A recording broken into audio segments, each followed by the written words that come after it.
જામનગરના કાલાવડના નવા માર્કેટ યાર્ડમાં 4 દુકાનના shutter તૂટ્યા.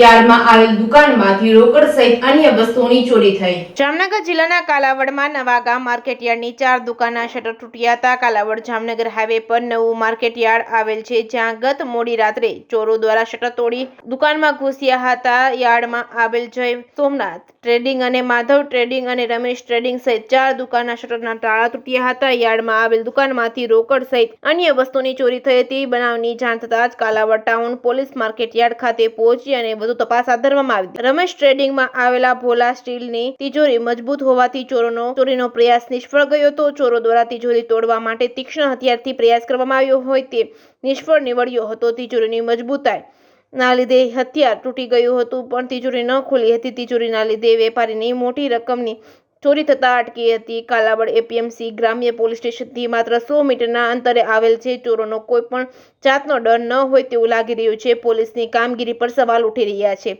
Reporting by Harshal Khanderia, Jamnagar.